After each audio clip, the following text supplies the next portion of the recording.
একজন মহিলা সমুদ্রে স্নান শেষ করে তীরে উঠল। হঠাৎ সে দেখে তার স্বামী চুপি চুপি প্যান্ট খুলছে। তারপর কোমরের বেল্ট খুলে সেটাকে একটা বৃত্ত বানালো।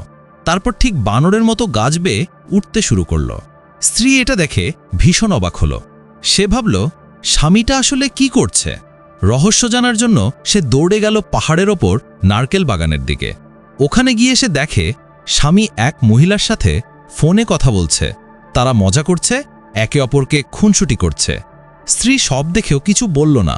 সে নিজের রাগ চেপে রাখল, কিন্তু কিছুক্ষণ পর আর সহ্য করতে পারল না। সে হঠাৎ সামনে চলে এলো। স্বামী ভয় পেয়ে গেল। সে বলল, আমি তো তোমার জন্য নারকেল নিতে গাছে উঠেছিলাম, কিন্তু চারপাশে অনেক নারকেল পড়েছিল। স্ত্রী চুপ করে থাকল, কিছুই বলল না। রাতে তারা সমুদ্র তীরে বিশ্রাম নিচ্ছিল। স্ত্রী চুপি চুপি স্বামীর পকেট থেকে তার ফোন নিয়ে নিল।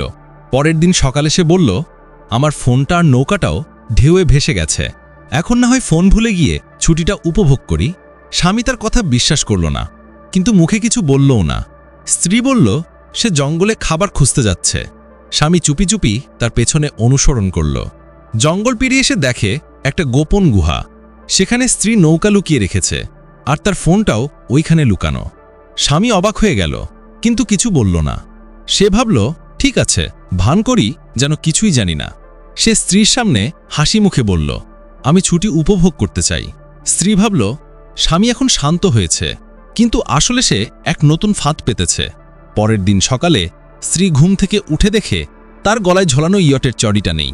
স্ত্রী বুঝল, স্বামী তাকে বেঁধে রেখে পালাতে চায়। Гущин, ты чего? Как? Не жмет? ঠিক তাই হলো। স্বামী তাকে বেঁধে ফেলল, তারপর ইয়টে উঠে একা পালিয়ে গেল। স্ত্রী কষ্ট করে দড়ি খুলল, কিন্তু স্বামী তখন অনেক দূরে চলে গেছে। তবু সে একটুও ভয় পায় না, কারণ এই ঘটনার জন্য সে আগে থেকেই প্রস্তুত ছিল।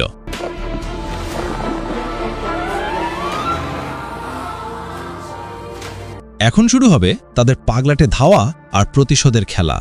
স্ত্রী একা বসে কিছু কাঠ কাটতে লাগল। ছুরি দিয়ে ডালপালা কেটে ফেলল।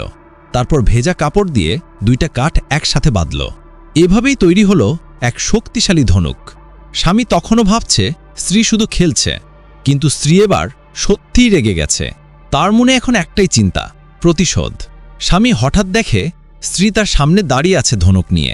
Представляешь, ты была права. Люди и... সে হতবাক হয়ে গেল, ভাবল এটা তো সত্যি। সে তাড়াতাড়ি এক গাছের আড়ালে লুকালো। তারপর সুযোগ পেয়ে স্ত্রীকে বিভ্রান্ত করতে একটা নারকেল ছুঁড়ে মারল। Выйди из себя!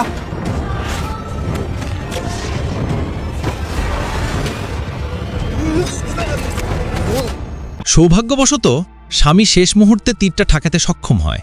সে অল্পের জন্য প্রাণে বেঁচে যায়। সে বিশ্বাসই করতে পারছিল না স্ত্রী সত্যি তাকে মেরে ফেলতে চায়। বুঝতে পারল এখন অবস্থা খুব খারাপ, তাই তাড়াতাড়ি এক কোণে লুকিয়ে শক্তি ফেরাতে লাগল। এরপর সুযোগ পেয়ে সমুদ্রের তল থেকে টেনে তুলল তাদের ইয়টটা। কিন্তু ঠিক তখনই তাড়া করে আসা স্ত্রী তাকে ধরে ফেলল। На нем мы можем уплыть прямо сейчас! Этот катер. সে ব্যাখ্যা দিতে চাইল, কিন্তু স্ত্রী কিছুই শুনল না। সে স্পষ্ট বুঝিয়ে দিল এবার ছাড় নেই। স্বামী আবার পালিয়ে গেল জঙ্গলের দিকে।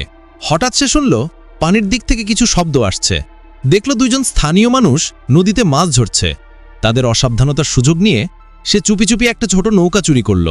ভাবল এই নৌকাতেই পালিয়ে স্ত্রীকে এড়িয়ে যাবে। কিন্তু স্ত্রীও হাল ছাড়ার মানুষ নয়।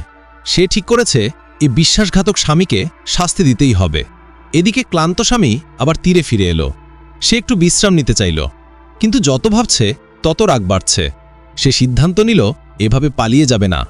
স্ত্রী যেভাবে তাকে আক্রমণ করেছে তারও প্রতিশোধ নিতে হবে। অন্যদিকে স্ত্রী জঙ্গলে খাবারের জন্য শিকার ধরতে যাচ্ছিল। ঠিক তখনই পেছন থেকে স্বামী চুটি চুপি এসে দাঁড়ালো। তার হাতে ছিল একটা মোটা কাঠের লাঠি। কোনো কথা না বলেই সে এক আঘাতে স্ত্রীকে অজ্ঞান করে ফেলল। কিছুক্ষণ পর স্ত্রী জ্ঞান ফিরে পেল। দেখে তার সামনে মাটিতে পড়ে আছে তার স্বামী, জালে জড়ানো অবস্থায়। কিন্তু সে সাহায্য করল না, বরং কাঠের লাঠিটা তুলে নিল এবার পাল্টা আঘাত করার জন্য। কিন্তু তার মুখে এক রহস্যময় হাসি দেখা গেল। তারপর একবারও না তাকিয়ে দৌড়ে পালিয়ে গেল। স্বামী শরীর নেড়ে বাঁধন খুলে ফেলার চেষ্টা করল। সৌভাগ্যবশত সে চতুরতার সাথে লুকিয়ে রইল আর লোকেদের চোখ ফাঁকি দিতে পারল। কিন্তু স্ত্রী ততটা ভাগ্যবান নয়। তার পোশাকের উজ্জ্বল রং স্থানীয়দের চোখে পড়ে গেল। তারা দ্রুত তাকে ঘিরে ফেলল। ঠিক যখন সে আর পালাতে পারছিল না তখন স্বামী এসে উপস্থিত হলো। সে সময়মতো স্ত্রীকে বাঁচিয়ে দিল। স্বামী বলল, এখন আমাদের ঝগড়ার সময় না, এখানে অনেক ভয়ঙ্কর লোক আছে, আমাদের একসাথে থাকতে হবে। স্ত্রী কিছুক্ষণ চুপ করে ভাবল, তারপর মাথা নাড়ল। সে বুঝল স্বামী ঠিকই বলছে, কিন্তু তাদের এক হওয়াটা বেশিক্ষণ টিকল না, কারণ হঠাৎ স্থানীয়রা তাদের উপর ছুড়ে দিল ঘুম পাড়ানো বিষের তীর। দুজনেই সঙ্গে সঙ্গে অজ্ঞান হয়ে গেল। স্থানীয়রা সিদ্ধান্ত নিল মহিলাকে দেবতার উদ্দেশ্যে আগুনে পুড়িয়ে উৎসর্গ করবে, আর পুরুষকে ছোট নৌকায় বেঁধে নদীর স্রোতে ফেলে দিবে সমুদ্র দেবতার জন্য। যখন স্বামী প্রায় মৃত্যুর মুখে, তখন সে হঠাৎ এক ঝাঁপ দিল, খাড়া পাহাড়ের কিনার ধরে ফেলল শেষ মুহূর্তে। এভাবেই বেঁচে গেল। এরপর সে নিজের চেহারা পাল্টে স্থানীয়দের পোশাক পরল, চুপি চুপি মিশে গেল তাদের ধর্মীয় অনুষ্ঠানের ভেতর। স্ত্রীকে বাঁচানোর সুযোগের অপেক্ষায় রইল। ঠিক তখনই প্রধান আগুন জ্বালাতে যাচ্ছিল।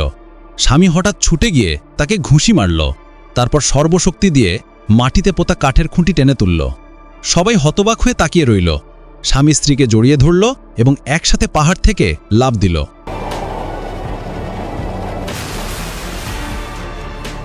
ভাগ্য ভালো, দুজনেই সাঁতারে পারদর্শী।